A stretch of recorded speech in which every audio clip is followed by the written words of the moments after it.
Welcome, everyone from all over the world, from different time zones. We're really glad we have you here today, and we're very excited to have with us Professor Dr. Jörg Zabel from the Life Science Faculty Institute for Biology in Leipzig University, Germany. I've been to Leipzig. It's an amazing city. It's so nice to have you with us, Jörg, and thank you for accommodating us to do this later in the month.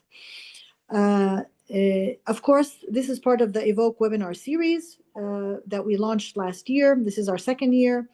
We're very excited to keep it going. It's always on the it's always on the first Friday of every month at 4 p.m. Central European Time. Today, Professor Jörg is going to talk about promoting understanding of evolution theory through a science comic. Wow, ECOSCOMICS project. Very exciting, especially for those educators out there or parents or general public and raising awareness to science and evolution. The floor is yours. Jörg is going to speak for 45 to 50 minutes, and then we'll open it up to Q&A. So please write your questions in the chat or write them in your notebook or your computer, and then you can share them if you want in person, physically, raising your hand and sharing your insights, questions, critiques, because that's how we all grow together. Thank you very, very much. Over to you, Jörg.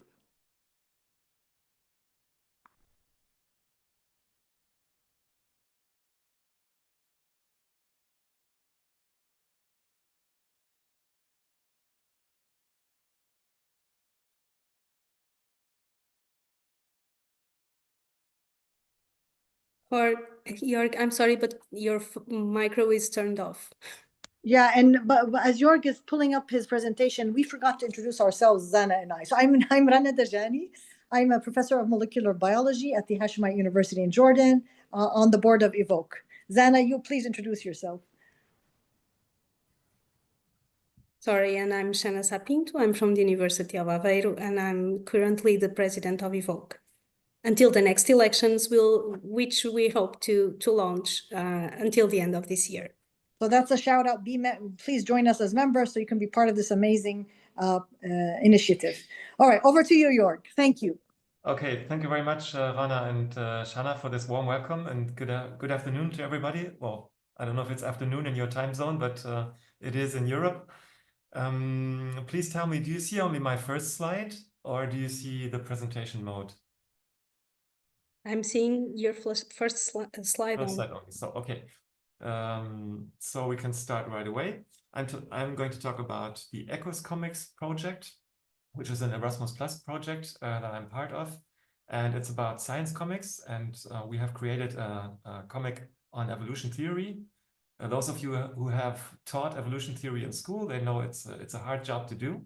It's a fascinating topic, but it's also hard to convey Darwinistic ideas. And we thought that a science comic might help in this context. This is the outline of my talk. I'm going to introduce you to the ECOSCOMICS project as a whole. We are going to jump right into another episode, the climate episode, because I think it's a bit more typical for this webcomic series than the evolution episode is. And then I'm going to tell you a little bit about the structure and the workflows of this ECOSCOMICS project, which is about to end in a couple of months, unfortunately. And then we're going to dive into the central issue of my talk, which is the evolution episode. How does it work? What is the concept of this science webcomic in order to achieve conceptual change with the readers? It's a free online resource.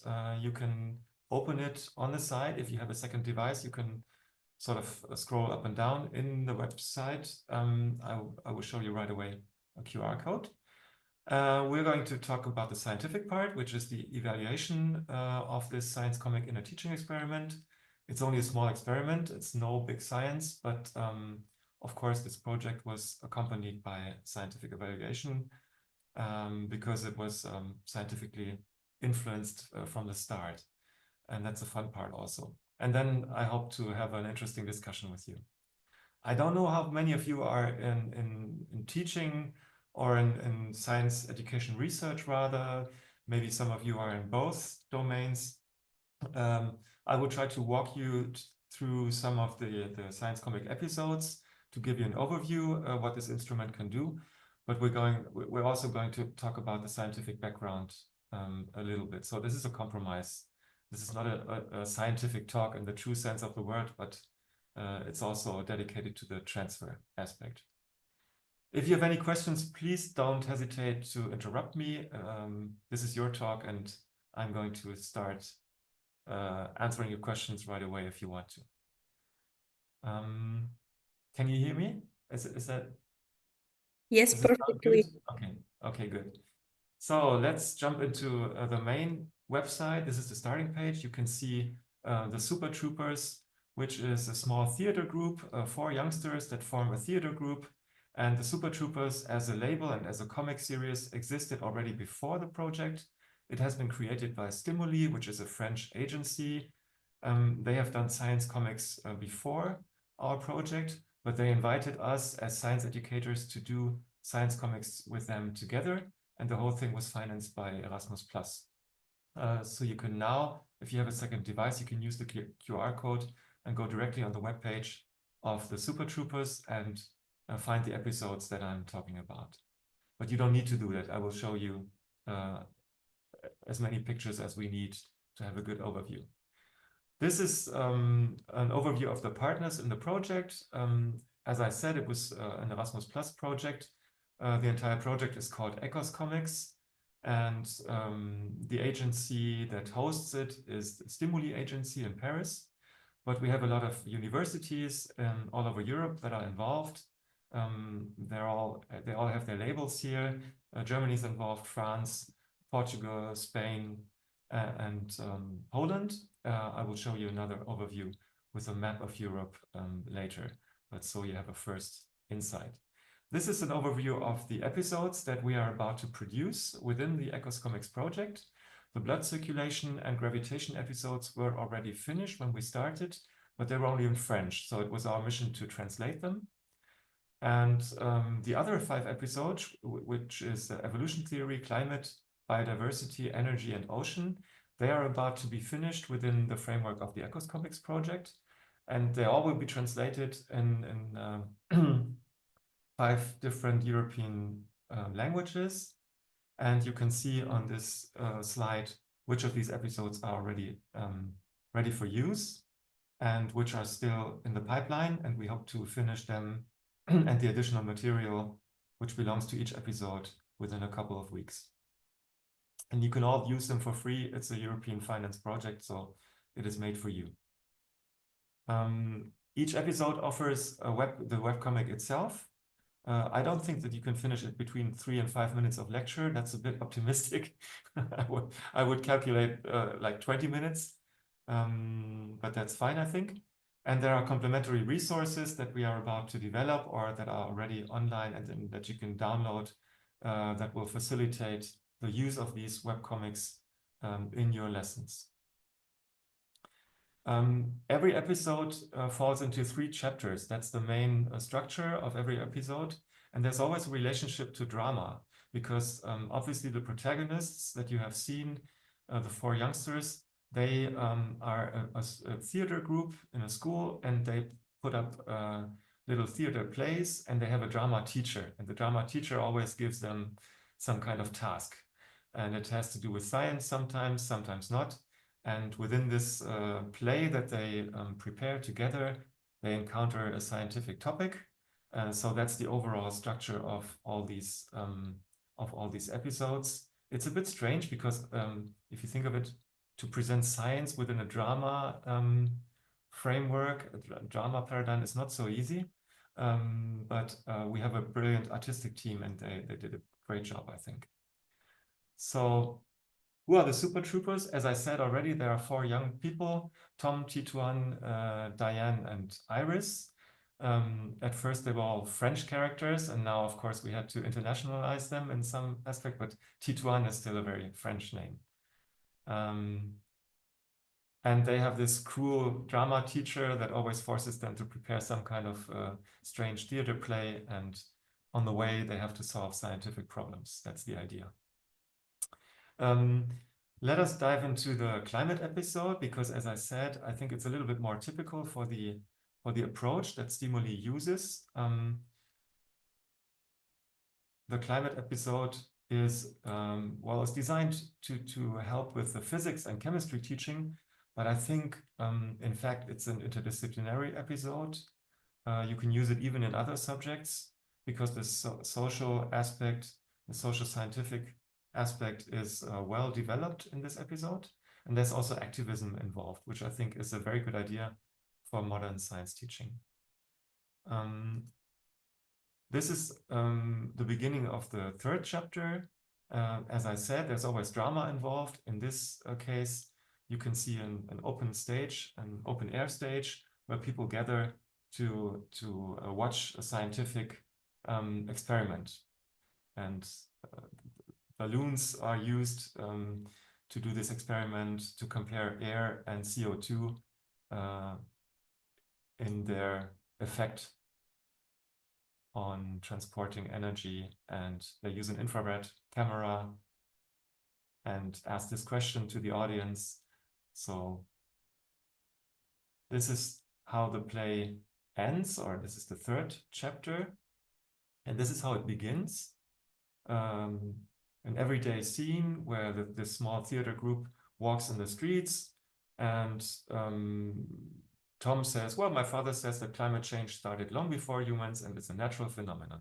So you can see a common prejudice, and that poses, it's a big problem for climate justice if people think that, well, sometimes climate gets warmer, sometimes it gets colder. Humankind has nothing to do with that. So Iris asks right away, is your dad a climatologist then? So scientific expertise comes into the discussion. And of course, none of these youngsters is a scientist. They try to solve the problem with some public data, relationship between CO2 and temperature, but they cannot solve the problem all by themselves. And then they run into a demonstration, and they are lucky because there are some scientists also involved in this demonstration, Scientist Rebellion. And then they just walk up to this young lady and ask her, we were wondering, can you tell us what causes climate change? And this is the beginning of the story, and it ends in the open air theater play that you have just got a glimpse of. Okay, so this was just a rough walk through the climate episode, so you can see that, yeah, a lot of times in this episode there's activism involved, and it's about the Anthropocene and the big problems that we are facing. In that aspect, the evolution episode is a little bit of an exception, because it's more or less a classic biology subject matter topic, which is not put into a greater framework of social scientific issues. An episode that is quite comparable to the climate one is the ocean episode. It's not ready yet, but it's very promising. There, the theater group falls into two parts, and one of them is traveling the oceans on a sailboat and is encountering on this voyage different environmental problems, like plastic waste in the ocean, or a small island that is drowning because of the ocean's rising level. And they communicate with the theater group at home, and they start communicating with an audience about the problems that the ocean faces. So there's a strong relationship between the climate episode and the ocean episode. In contrast to that, as I said, the evolution episode is a bit more conservative and less diverse, by the way. Let us shed some light on the structure and the workflows of the ECOSCOMICS project. The entire project involves 8 institutions in 5 EU countries. You can see them on the screen now. And the University of Leipzig is one of them, and it's the only institution in Germany that takes part. France, for example, has 2 universities in the game, and Portugal is also in the project with 2 universities. And as I said, the management is done by the French agency Stimuli Paris. They are a commercial agency. It's not so easy for commercial players to get Erasmus Plus money, but in this case, they did a fantastic job, and it's just a lot of fun to work with this professional agency. Our group falls into a scientific team and an artistic team, obviously. And we have had 3 meetings, annual meetings, to bring these two parts together, the scientists or science educators and the artists. And those meetings have taken place in Paris, Barcelona, and Lisbon. It was really a great fun. It was a pleasure to work with these people. You can see it in the faces. We had so much fun working together. It was an international group, relatively young. You can see the artistic team or parts of the artistic team here on the left side, on my left side. This is Barbara Gauvin. She did the drawings, or she still does the drawings. And this is Laurence Bordenave, who is the scriptwriter, but they have some other people in their team. So the main purpose of these meetings was not to have a great meal, but to bring together the artistic and the scientific ideas in order to create the episodes.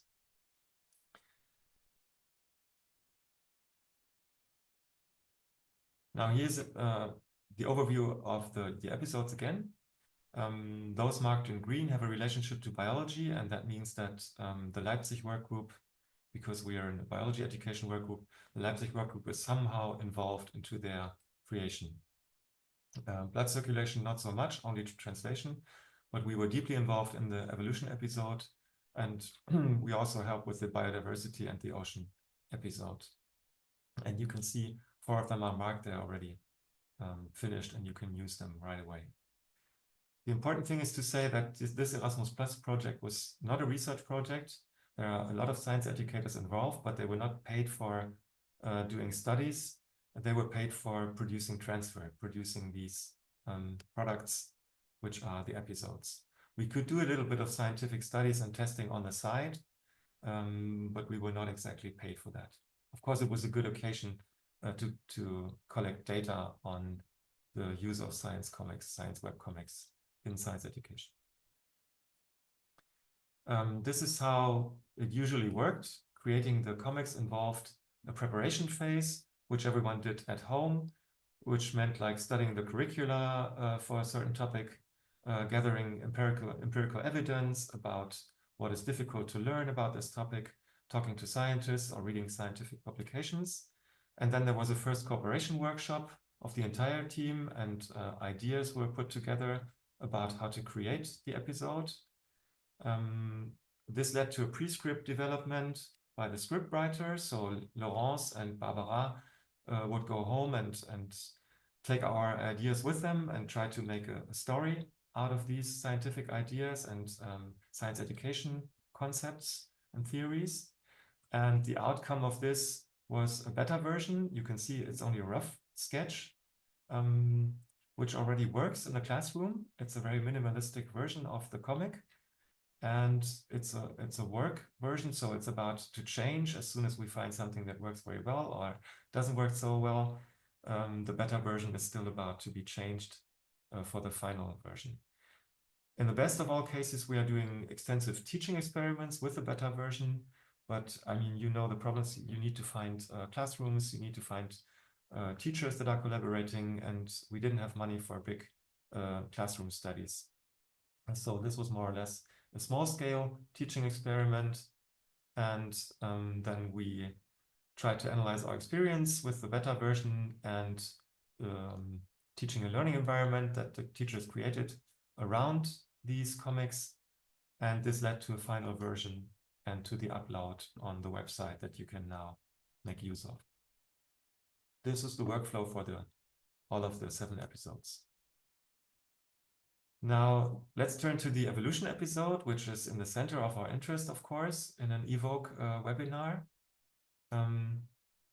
It starts like this. We call it in natural selection land. And you can right away copy the link from the website and give it to your students so they can use it on their devices.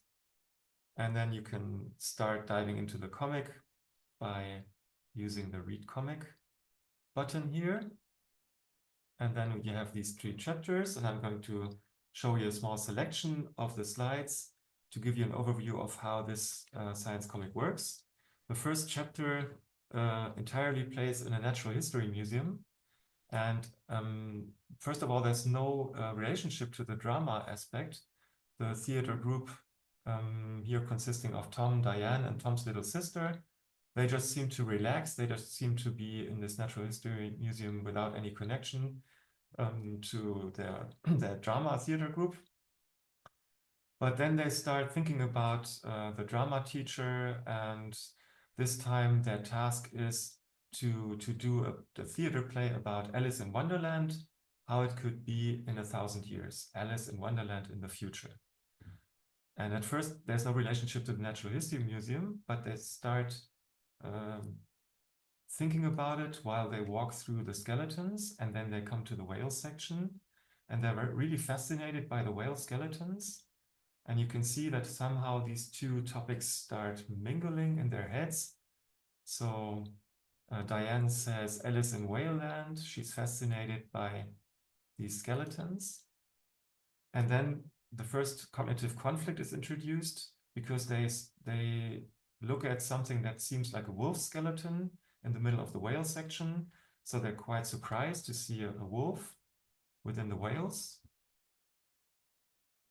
That attracts their attention because they thought vertebrates had evolved from water to land and not the other way around.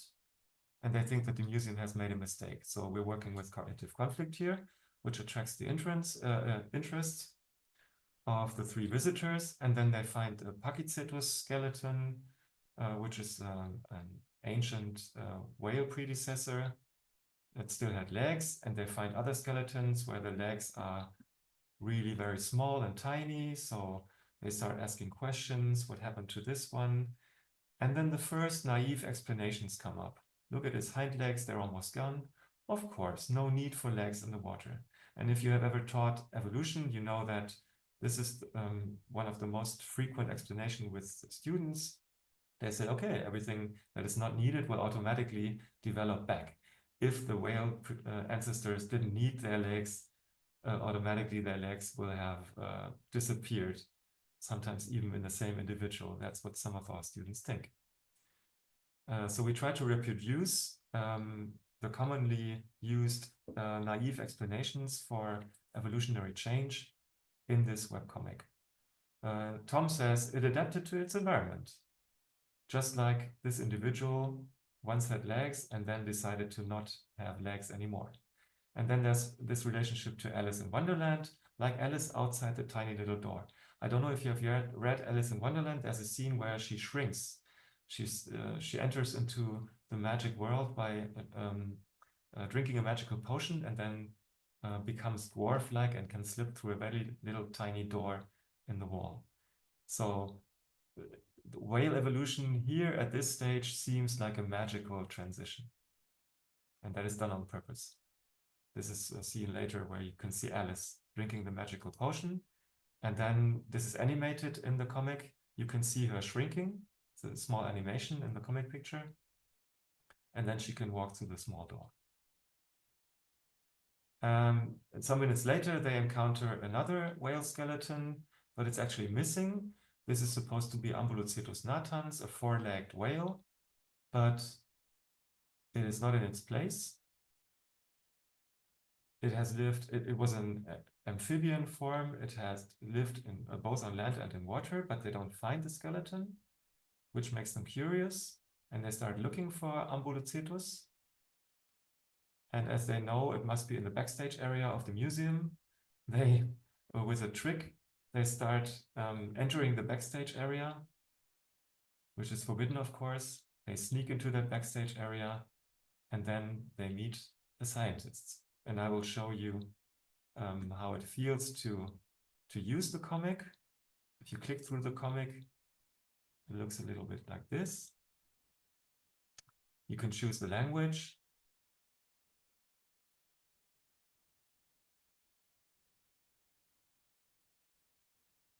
So they're exploring the backstage area, and this is a small animation of a torch. And they're really scared by a skeleton. And then they are found by a woman who they think is a museologist, but Actually, it turns out she's a scientist, an American paleontologist, and she's very friendly, and they start talking about whale evolution. And she asked them, how do you think this adaptation happened? And Tom brings up his explanation again, something like an inner force that transforms individuals to help them cope with their environment when necessary. And you will recognize pieces of Lamarck's explanation here. And the scientist recognizes that too and says, well, first of all, Tom realizes that something in his explanation is not very realistic. And then she says, well, your explanation is somehow similar to Lamarck's one, and points to a picture of Lamarck on the wall, to a portrait. And then there's a crucial scene in the science webcomic. Lamarck starts talking, repeats his own theory, and is very happy that Tom has adapted his theory. But of course, there are other portraits in the gallery too. And Darwin objects to Lamarck's position and explains his own point of view. So the two portraits start talking to each other. And then later on, the discussion between the two scientists is used again by the young people and the American paleontologists for their conversation. And they start putting up a Darwinistic explanation for how whales could evolve, starting from terrestrial mammals. That is the center of the evolution episode. Of course, as I said, there's also a drama part, which is in the last chapter, but I don't think that's the strongest part of this science webcomic. I think you can, well, you should read the entire comic, but I think the chapter 2, which shows this museum scenes, is the best one in terms of science education. And of course, they need to integrate their new knowledge, their new explanations into Alice in Wonderland, and chapter 3 more or less shows how they imagine Alice in Wonderland in a Darwinistic world where selection is at stake instead of magical potions. But that's somehow difficult. Do you have questions so far before I start talking about the scientific evolution of the episode?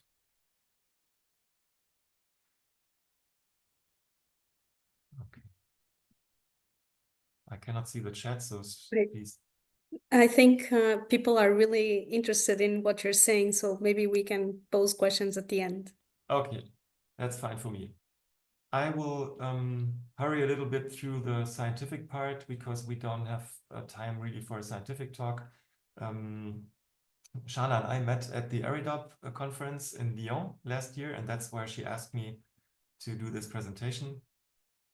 So I can do a scientific presentation anytime if you invite me, but I think it would be too much to go in detail here. Of course, there's a theoretical framework for using narrative and especially science comic in science teaching. We think that science comic is a specific type of narrative, and there's a good publication by Avramidou and Osborne about the use of narrative in science teaching. Narratives can be used as a bridge between everyday communication and scientific communication. And we found an interesting theoretical framework. Of course, the narrative in a comic is realized through the combination of images and text, in contrast to other narratives. The images play a very important role, as you have seen. And there are Swiss scientists, Keller and Oechslin, who claim that the important thing we need to look at is the interplay between what they call the visual dimension, the narrative dimension, and the factual information of the science webcomic. If this interplay works, the comic should do a good job in learning science. If it doesn't work, it should not. Well, somehow trivial. It's not a real theory, but it's interesting to have these three categories to look at the impact of a science comic. Of course, we talk about understanding scientific theories, and the main theory that we can describe understanding processes in science education with is conceptual change. So we refer to that. within that framework, you have this notion of cognitive conflict that you have probably heard about. So we have tried to create cognitive conflicts with our science comic, but we have also tried to create motivation for this scientific topic through the science webcomic. And of course, you have understood something if you can come up with a decent explanation for a phenomenon. That's how you can define understanding something. Narratives in science education, we know from empirical studies that they can influence students' memorization and their involvement and perception of meaningfulness of scientific content. I have carried out studies together with colleagues. Producing narratives in a science classroom can be beneficial for the meaning-making processes. But there's also inconveniences. Flynn and Hartman have studied the risk of seductive details when you use narratives in science education. You don't talk about science anymore, but basically about the story. And we cannot claim that there's a general narrative effect. Like Norris said in 2005, he talked about a general narrative effect that could be beneficial for science teaching. But Soares et al. In a recent review have turned out that we have to look at the details really. What are we trying to influence? What is the narrative we are using? What is the effect that we are measuring? The world is quite complex here. Science comics, of course, are a special form of narrative. There's not much empirical evidence as to that out there. We know that they can positively influence students' understanding, motivation, and engagement, but these are only small-scale studies, so general conclusions are, I would be prudent with that. They have the potential to refer to alternative conceptions, as you have seen in the evolution example, and also in the climate example. We refer to alternative conceptions, and we produce conflicting perspectives. That is, I think, one of the main strengths of science comics. We can introduce the wrong perspectives or the naive explanations into the scientific novel. Learners with little prior knowledge seem to benefit more from science comics than those who have already good knowledge of the topic. That is the state of the art. We carried out, as I said, a small evaluation study, which was driven by 2 research questions. To what extent do students' conceptions change in response to the science comic intervention?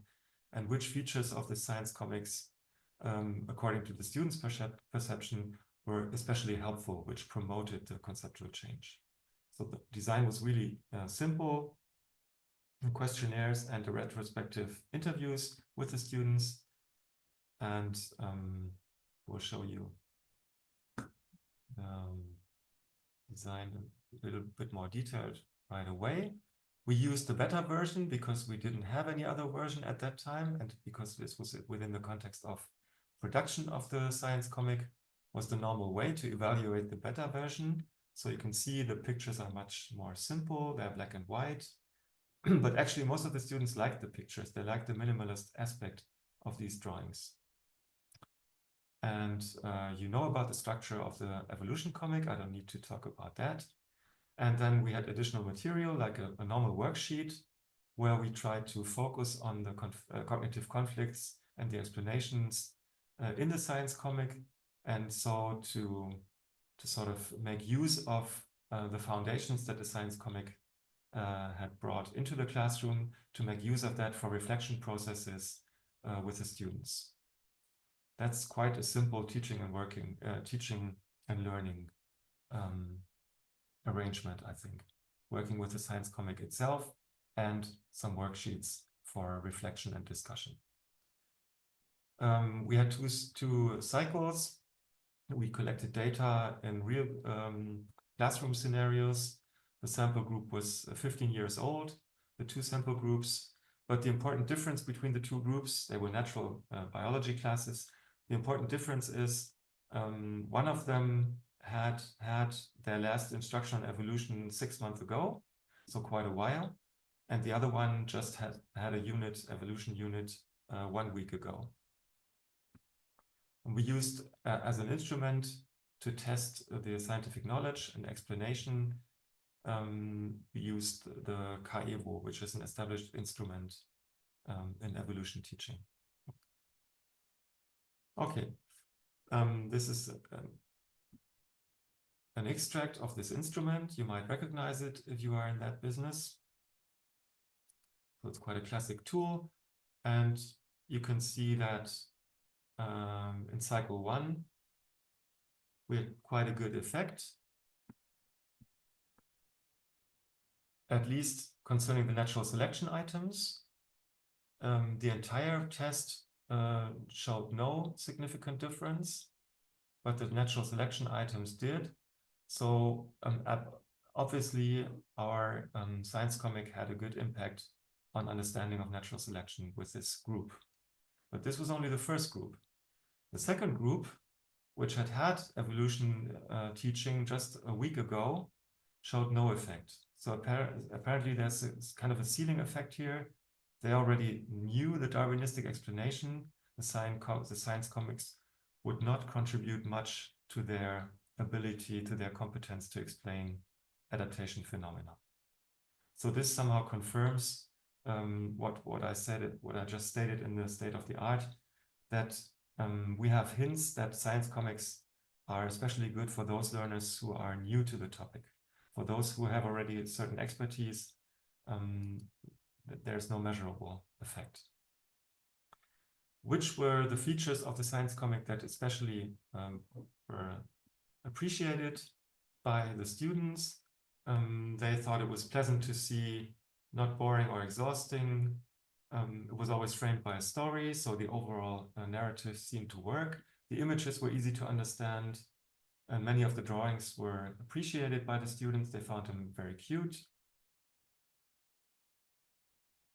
So this refers to either the narrative dimension that I mentioned a couple of minutes ago by Keller and Oechslin, or the visual dimension. And they found the explanations by the two scientists, Lamarck and Darwin, who stepped out of their portraits.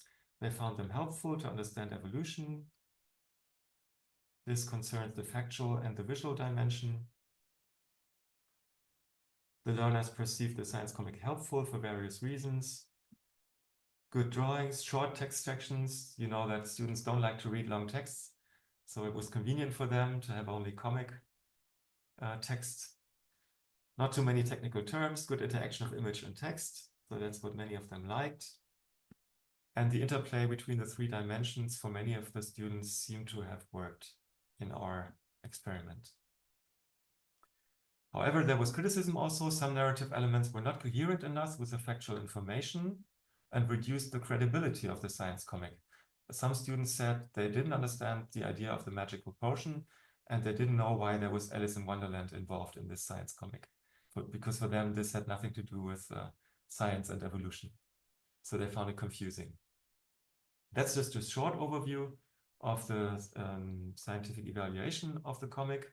Of course, the other countries, what I just reported was a study exclusively done in Germany. The other countries decided to do similar studies or different ones. So the task is now to bring together different data bodies and to draw conclusions. It is a vast field. It is not easy to evaluate and to analyze all these data because they come from different sources and different studies, different designs. We try to do qualitative content analysis with the interview data to find out more about the mechanisms that are characteristic for science comics in the classroom.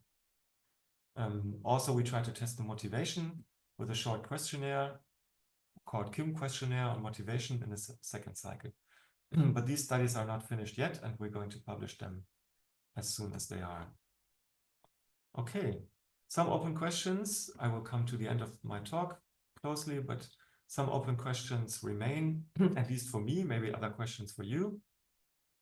So our experience in dealing with this science comic is that dealing with facts and fiction in science education is not for everyone. Some of the students complained because they could not deal with Alice in Wonderland in a biology lesson. So at least it seems to require some skills on the part of the students to sort of integrate facts and fiction in a scientific lesson. And not all of them seem to like that. the science comic itself is only one tool, is only one medium. So I think these science comics are really great. I love to be involved in the making, but of course you cannot just give a science comic to your class and then expect them to learn evolution all by themselves. So we as teachers have to embed the science comic into a teaching and learning scenario. And we have to collect empirical data on the question which methods and instruction strategies are best at what age and at what state of previous knowledge to use the science comic for a maximum learning gain. We have data from 4 different countries, but that is only very modest because, as I said, it was not a scientific project in the beginning. It's also funny to watch that, for example, if you've been to France and you've been to a bookstore, they have comic sections in their bookstores that are just huge. You can walk through rows and rows of comics for adults, comics for adolescents, comics for children. Comic culture in France is just great. But France is very unique in Europe as to this. In Germany, it's much more difficult to get acceptance for a science comic. Germans are very serious and they think that science is something that has to be very hard and difficult. And so to introduce science comics sometimes is not easy. People have prejudices as compared to, for example, France. And what fascinates me is always to make pupils more active, not just readers of a science comics, but maybe they could be inspired by these narratives and the protagonists and the conflicts.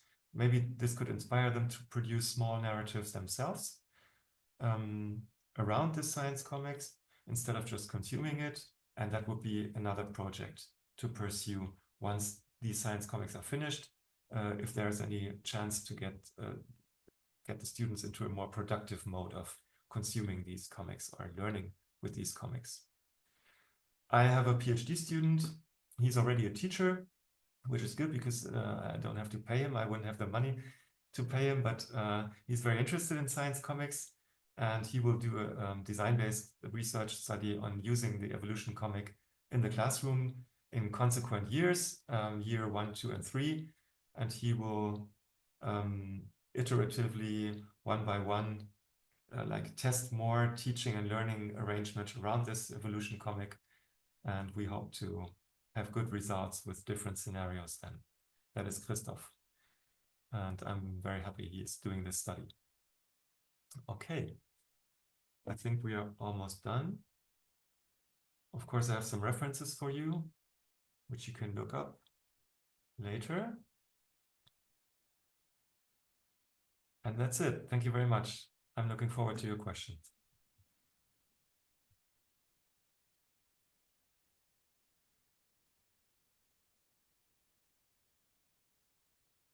Thank you, Jorge, for this amazing presentation. I really loved it. So I would now like to open. So I have a lot of questions and a lot of comments, but I think I'll keep mine and open first the discussion to other people in the audience. So you have now time to ask some questions.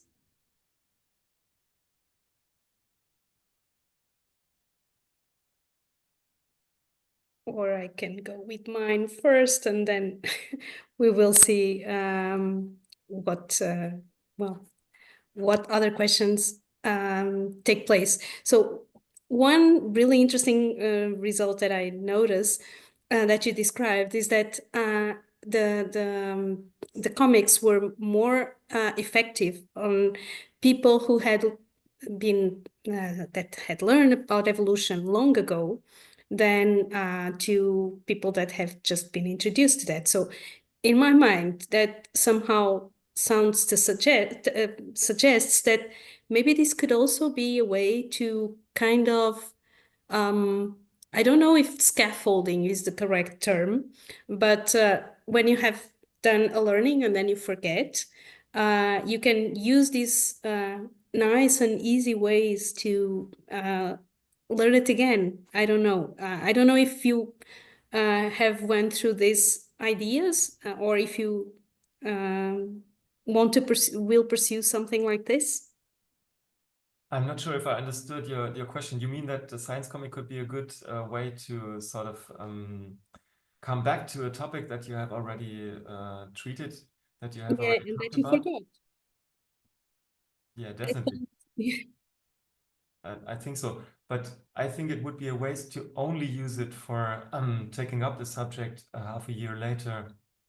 I think it could definitely be useful for those students who maybe have difficulties understanding theories or comparing theories, like it was done in the evolution episode.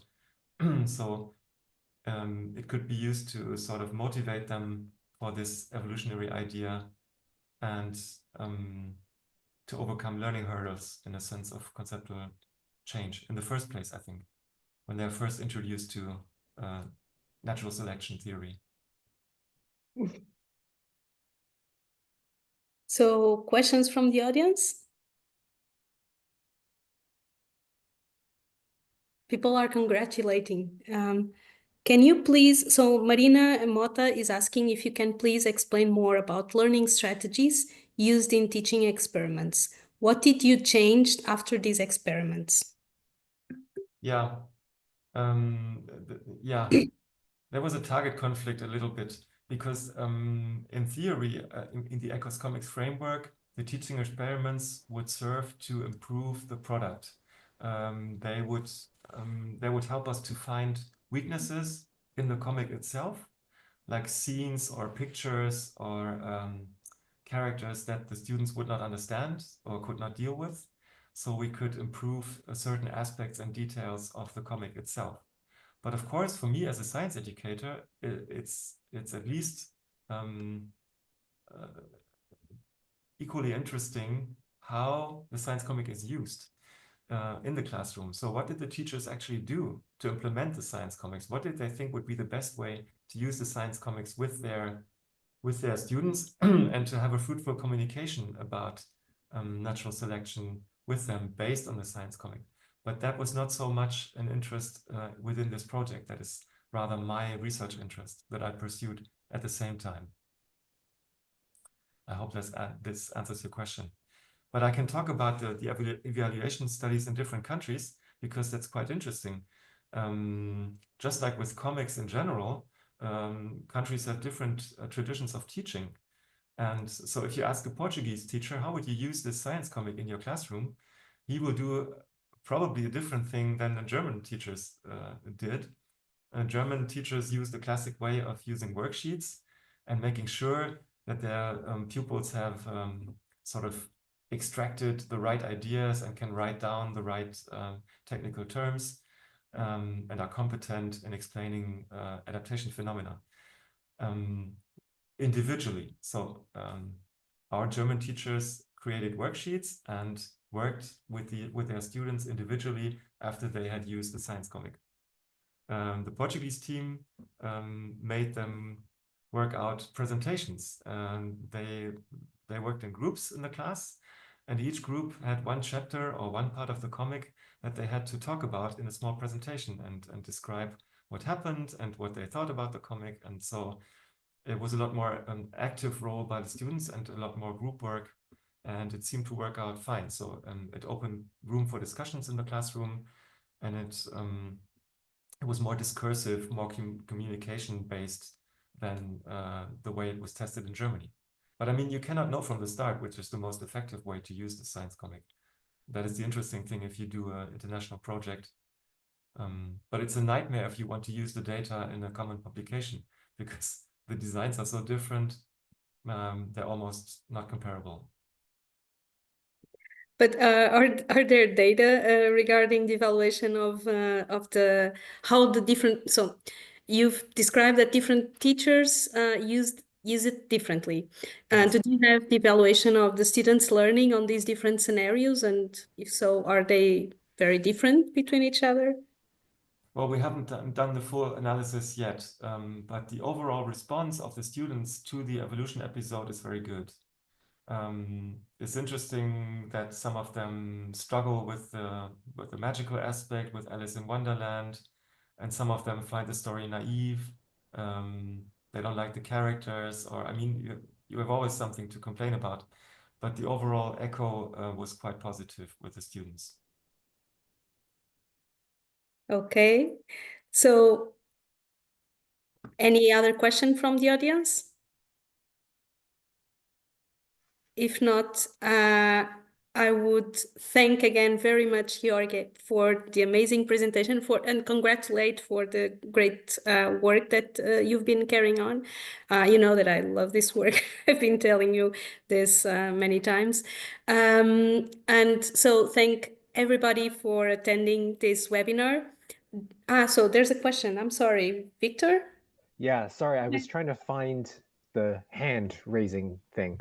I noticed that in these webcomics, they're sort of different from standard comics where you'd have, you know, a whole page with squares. So it kind of isolates individual panels on a comic, and you reading it, you get the effect of almost like a stop motion sort of video. So I'm wondering if you've compared the impact, like this format of a webcomic versus showing like a comic book where you have many panels on one page versus a video, and if that affects the student's ability or their engagement with it. Yeah, that would definitely be an interesting project. But we're far from being able to do that because we have to rely on stimuli. They're the professional artists, and they have done their science webcomics the way they did. And I don't think they have tried other formats so far. What I like about this format is that it remains sort of a classic comic where you don't have too much information on one page. So you can concentrate on one panel, and the text bubbles, the speech bubbles appear one by one, and so you can follow the conversation without being too stressed by too much information. And then there are small animations, for example, when the whale ancestor jumps into the water, that's quite funny. Comes as a surprise, and suddenly things start moving in the panel, but usually they're static. And my guess would be that this is somehow more productive for the learners than if you would produce a video, because you have so many animated sources. They already exist, but this is more stable and more static, and maybe more, it allows contemplation, maybe. I don't know. That's a big word, but yeah, no, I agree. And I also agree that I also quite like this format of, it really restricts the amount of information that's presented at a time, because I know I've done some stuff with like classification keys with kids, and I always notice that the amount of text, even if it's one sentence at a time, just the amount of text presented on the page, it disengages some kids from it. Whereas if you force isolation of one sentence at a time, more of the kids are more willing to engage with it as it's intended. So it feels like that would be a real strength here in this format. Yes, compared to other science comics, because if you strive through classical science comics, I mean, there are a lot of them which are already on sale, but most of them, I think, are somehow overloaded. And yeah, I think the simplicity of this one is one of its strengths. Yeah. Yeah. And I was also interested in the thing that you noted that some of the students didn't. Am I recalling that the students who are more familiar with evolution, they didn't like to engage with the metaphor of the Alice in Wonderland thing? It was the kind of newer to the topic students who engaged with that aspect of the comic more. No, the engagement with the metaphor, there was no difference between the two groups. It was a learning gain that was different. Those who knew a lot about evolution theory already, they didn't gain so much from the science webcomic. Was there a pattern in the students who found the Alice in Wonderland metaphor for evolution, like whether they agreed with it, or whether they liked it, or whether they were confused or didn't engage with that? What do you mean by pattern? As in, I'm wondering if you were already familiar with the topic, I can imagine some students being like, well, why is this here? I just want to get on with like learning the topic. I'm wondering if there was a pattern in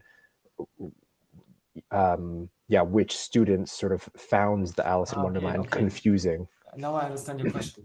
I'm sorry, it's a good idea to look for that. It would definitely be interesting if there is a pattern between the two subgroups, but we haven't done that yet.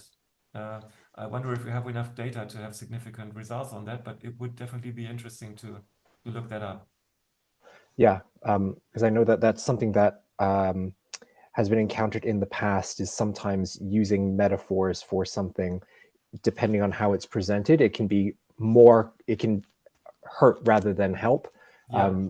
If you just explain the concept without using, you know, some abstract metaphor, because then that can be too much to make that translation, and it confuses the children.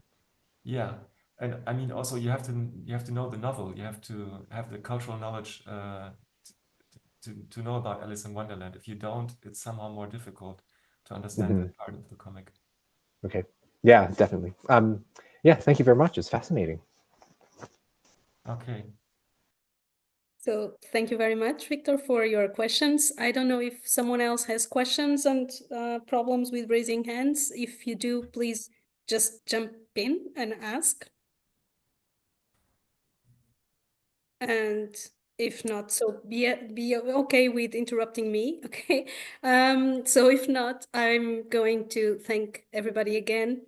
And so next week on the first Friday of February, we will have Lawrence Hurst from the Milner Center talking about why evolutionary education and public engagement.